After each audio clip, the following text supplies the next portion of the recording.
अध्यक्ष महोदय, छोड़िए ना, छोड़िए। मैं कार्यस्थगन प्रस्ताव के 5 minutes very पक्ष में बोलने के लिए खड़ा हुआ हूं। अध्यक्ष महोदय,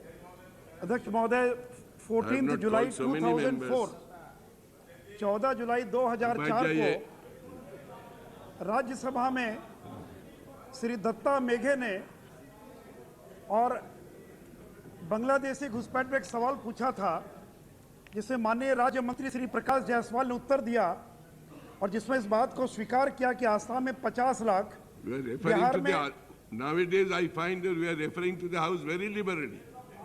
Rules do not permit that. Even ठीक है, चलिए। अध्यक्ष महोदय, और उन्होंने स्वीकार किया है कि 50 लाख आसाम के अंदर, 5 लाख बिहार में और उसी प्रकार उत्तर प्रदेश और महाराष्ट्र में भी उन्होंने स्वीकार किया और वेस्ट बंगाल में 57 लाख और दिल्ली में 3,75,000 घुसपैठ की बात को माननीय मंत्री महोदय ने स्वीकार किया। लेकिन अध्यक्ष महोदय, जैसे ही मंत्री महोदय का राज्यसभा में उत्तर आया, उसके कुछ ही दिनों के बाद आसाम के मुख्यमंत्री श्री तरुण गोगोई ने एक पत्र लिखा गुस्से में और कहा कि ये आपने जो उत्तर दिया गलत है।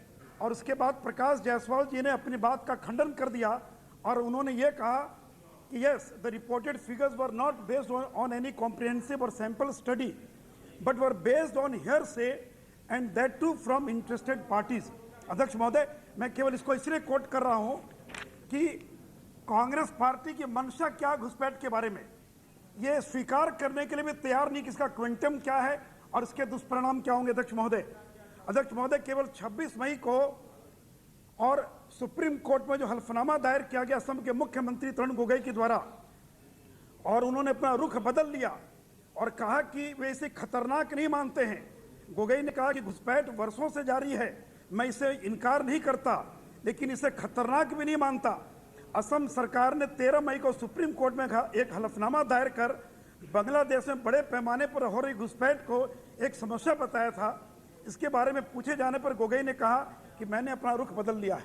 मैंने अध्यक्ष महोदय केवल इस 2 वर्षन को इसलिए कोट किया कि ये सरकार इस बात को स्वीकार करने में भी उसको डर लगता है कि कितने बड़े पैमाने पर और आसाम के अंदर घुसपैठ हुई। अध्यक्ष महोदय, माननीय प्रणव दा भाषण कर रहे थे, उन्होंने कोट किया है कि फॉरेनर्स एक्ट के तहत और IMDT एक्ट के तहत जो आइडेंटिफिकेशन हुआ है उसमें बहुत ज़्यादा अंतर नहीं है। लेकिन मेरे पास भी किताब है जिसे मैं कोट करूं अध्यक्ष महोदय, और जिसके अनुसार 1952 से लेकर 1984 के बीच में 3 lakh people were identified and deported from Assam under foreigners act. So आपका यह बयान कि फॉरेनर्स एक्ट के तहत और जो आइडेंटिफाई करके डिपोर्ट किया गया है और जो डिपोर्टेशन IMDT एक्ट के तहत किया गया उसमें बहुत ज़्यादा अंतर नहीं है, तो मैं आपके इस वक्तव्य को चुनौती देता हूं कि 52 से लेकर 84 के बीच में 3 लाख लोग आसाम से निष्कासित किए गए हैं।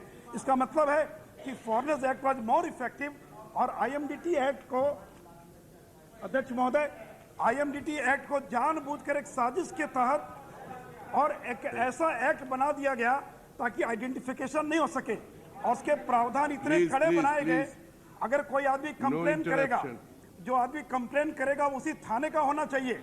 2 आदमी एफिडेविट करेगा, 10 रुपया फीस उसको जमा करना पड़ेगा। और कल अगर, और सबसे बड़ी बात ये IMDT एक्ट में कि कौन विदेशी है कौन देशी, इसका प्रूफ करने का जो दायित्व है वो पुलिस के ऊपर होगा। जहां फॉरेनर्स एक्ट में यह उस आदमी को सिद्ध करना है कि वो विदेशी के देशी है, लेकिन IMDT एक्ट में आपने ऐसा प्रावधान कर दिया कि सिद्ध करने का जो अधिकार है वो पुलिस को होगा, न कि उस व्यक्ति को होगा। और जो सारे प्रावधान थे वो इतने कड़े कर दिए गए और जिसका परिणाम हो गया कि IMDT एक्ट केवल एक दिखावा रह गया, एक छलावा रह गया। और ये सारी राजनीति केवल वोट बैंक की राजनीति का परिणाम था, क्योंकि वहां पर बांग्लादेश से आने वाले जो घुसपैठिए हैं वो कांग्रेस के वोट बैंक के नाते 50 साल से काम कर रहे थे, इसलिए उनके खिलाफ कभी भी आपने कोई कार्रवाई नहीं की अध्यक्ष महोदय। और जानबूझकर आसाम के आंदोलनकारियों को गुमराह करने के लिए IMDT एक्ट वहां पर लागू किया अध्यक्ष महोदय। हम इसका स्वागत करते हैं, लेकिन मैं ये भी कहना चाहूंगा अध्यक्ष महोदय कि आप बांग्लादेश से आने वाले जो हिंदू हैं उनमें और आपको बाकी में अंतर करना पड़ेगा। वहां से अगर हिंदू आता है तो वह वहां के धार्मिक अत्याचार के कारण आता है अध्यक्ष महोदय। और पूरे देश वो रिफ्यूजी है और पूरे दुनिया के अंदर हिंदू के लिए भारत और नेपाल छोड़कर कहीं जाने के लिए जगह नहीं है अध्यक्ष महोदय। और इसलिए आप बांग्लादेश से आने वाले जो हिंदू हैं आप उसकी तुलना Nothing else will be recorded except Sri Modi's observation. Nothing else will be recorded. Yes. और इसके लिए अध्यक्ष महोदय खत्म कीजिए, आप बोला 5 मिनट। इसलिए अध्यक्ष महोदय जो बांग्लादेश से आने वाले जो लोग हैं अगर उन पर कोई ऑब्जेक्शन नहीं, हम देख लेंगे। I shall look into it. I shall look into it. I shall look into it. Nehru Liaquat समझौता जो हुआ था इसमें इस बात का निर्णय लिया गया था प्लीज कि खत्म दोनों कीजिए। देशों के अंदर जो धार्मिक अल्पसंख्यक हैं उनके हितों की रक्षा करेगा। और जब बांग्लादेश ने अपने देश के धार्मिक अल्पसंख्यकों के हितों की रक्षा नहीं की और धार्मिक अत्याचार के कारण अगर उनको भागकर अगर भारत आना पड़ा है तो ये भारत का दायित्व बनता है कि ऐसे लोगों को शरणार्थी का दर्जा देकर और उनके हितों की रक्षा की जाए। अध्यक्ष महोदय और अध्यक्ष महोदय मैं कहना चाहूंगा कि अगर इस सरकार ने IMDT एक्ट तो सुप्रीम कोर्ट ने रद्द कर दिया, अगर प्लीज आप खत्म अभी जो कीजिए। समिति बनाई है एक मिनट, अगर उस समिति के आड़ में अगर समिति के आड़ में फिर से नया कानून बनाने का प्रयास किया गया जो वहाँ के घुसपैठियों को संरक्षण देने का काम करेगा तो भारतीय आप 8-10 मिनट लीजिए। ठीक है, thank you honourable home minister please.